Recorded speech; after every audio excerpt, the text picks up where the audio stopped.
ದೇವರಾದಂಥ ಶಕ್ತಿ ದೇವರಾದಂಥ ಮಾರುತೇಶ್ವರನ ಪಾದಗಳಲ್ಲಿ ಪಡಮಟ್ಟು ಸಮಾಜದಲ್ಲಿರುವ ಅಂಧಕಾರವನ್ನು ಹೋಗಲಾಡಿಸಲು, ಜಾತಿಯ ವ್ಯವಸ್ಥೆ ನಿರ್ಮೂಲನೆ ಮಾಡಲು ಅಂದಿನ 15ನೇ ಶತಮಾನದಲ್ಲಿ ಕುಲವೆಂದು ಹೊಡೆದಾಡಿದಿರಿ, ಕುಲದ ನೆಲೆಯನ್ನಾದರೂ ಬಲ್ಲಿರೆ ಎಂದು ಜಗತ್ತಿಗೆ ಸಾರಿದಂಥ ವಿಶ್ವಚೇತನ ಕನಕದಾಸರನ್ನು ಸ್ಮರಿಸಿಕೊಂಡು ಈ ಮಾರುತೇಶ್ವರ ನಾಟ್ಯ ಸಂಘ ಮಾಟ್ರಂಗಿ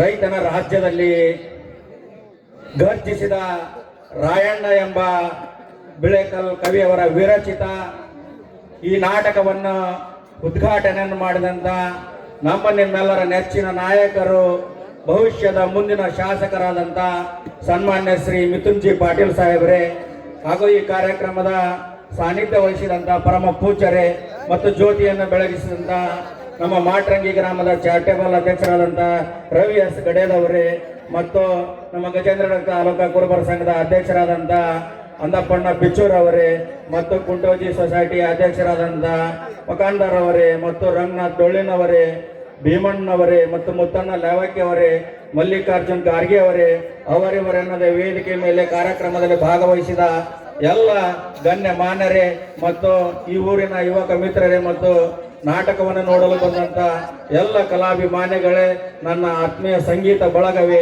ಎಲ್ಲರಿಗೂ ಕೂಡ ನಾಟಕ ಶುಭವಾಗಲಿ ಎಂದು ಹಾರೈಸುತ್ತಾ, ಇವತ್ತೀಗಾಗಲೇ ಸಮಯದ ಅಭಾವಗೆ ನಾಟಕವನ್ನು ನೋಡಲು ಕಾತುರದಿಂದ ಕಾಯ್ತಾ ಇದ್ದೀರಿ. ಇನ್ನೇನು ಕೆಲವೇ ಕ್ಷಣಗಳಲ್ಲಿ ಗಣ್ಯರ ಒಂದೆರಡು ಮಾತುಗಳನ್ನು ಹೇಳಿದ ನಂತರ ನಾಟಕ ಪ್ರಾರಂಭವಾಯಿತು. ಇವತ್ತು ನಾಟಕ ಎಂಬುದು ಮನರಂಜನೆಗಳಲ್ಲ, ಅದು ನಮ್ಮ ಭಾವನೆಗಳನ್ನು ಕೂಡ ವ್ಯಕ್ತಪಡಿಸುವಂತ ಒಂದು ರಂಗಭೂಮಿಯ ಕಲೆ. ಈ ಕಲೆಯನ್ನ ನೀವೆಲ್ಲರೂ ಉಳಿಸ್ಬೇಕು ಇವತ್ತು. ಯಾಕಂದ್ರ ನಾಟಕದ ಮುಂದೆ ಸಿನಿಮಾಗಳ ಅಬ್ಬರ ಕಡಿಮೆ ಆಗೈತಿ. ಅದು ರೀಲ್ ಸಿನಿಮಾ ಅಂದ್ರ, ರಿಯಲ್ ಯಾವ್ದಾದ್ರೂ ಕಲೆ ಇತ್ತಂದ್ರ ಅದು ನಾಟಕ ಅಂತ ಹೇಳುತ್ತಾ, ಇವತ್ತು ನಾಟಕಗಳು ಎಲ್ಲಾದ್ರೂ ಜಾತ್ರೆಯಲ್ಲಿ ನೋಡಿರ್ಬೋದು ನೀವು. 10-12 ಕಂಪ್ನಿ ಇರ್ತಾವ. ಈ ಹಿಂದೆ ಸಿನಿಮಾ ಟಾಕೀಸ್ ಇರ್ತಿದ್ದು, ಎಲ್ಲಿ ಕೂಡ ಜಾತ್ರೆ ಸಮಾರಂಭಗಳಲ್ಲಿ ಸಿನಿಮಾ ಥಿಯೇಟರ್ ಕಾಣಂಗಿಲ್ಲ. ರಾಜ್ಯದಲ್ಲಿ ಕೂಡ ಸಿನಿಮಾ ಥಿಯೇಟರ್ ಬಂದಾಗ್ಯಾವ, ಆದ್ರೆ ನಾಟಕಗಳು ಎಲ್ಲಿ ಬಂದಾಗಿಲ್ಲ.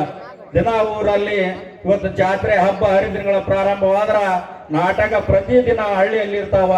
ಕಲಾವಿದರಿಗೆ ಕೂಡ ನಮ್ಮ ಉತ್ತರ ಕರ್ನಾಟಕದ ಈ ನಾಟಕದ ಕಲಾವಿದರು ಕೂಡ ಈ ರಂಗಭೂಮಿಯನ್ನು ನಂಬಿಕೊಂಡು ಅನೇಕ ಕಲಾವಿದರು ಬದುಕ್ತಿರ್ತಾರ. ನಾವು ಗ್ರಾಮೀಣ ಪ್ರದೇಶದಲ್ಲಿ ನಾಟಕ ಆಡುವುದರಿಂದ ಅವರೆಲ್ಲರಿಗೂ ಕೂಡ ಒಂದು ಒಳ್ಳೇದಾಗತ್ತೆ ಅಂತ ಹೇಳ್ತಾ, ಈ ರೈತನ ರಾಜ್ಯದಲ್ಲಿ ಗರ್ಜಿಸಿದ ರಾಯಣ್ಣ ಎಂಬ ಸುಂದರ ಸಮಾಜ ನಾಟಕ, ಈ ನಾಟಕ ಯಶಸ್ವಿ ಆಗಲೆಂದು ಹೇಳುತ್ತಾ ಈ ವೇದಿಕೆಯಲ್ಲಿ ಒಂದೆರಡು ಮಾತನ್ನು ಹೇಳ ಅನುವು ಮಾಡಿಕೊಟ್ಟಂತ ಎಲ್ಲರಿಗೂ ಧನ್ಯವಾದಗಳು. ಜೈ ಹಿಂದ್, ಜೈ ಕರ್ನಾಟಕ.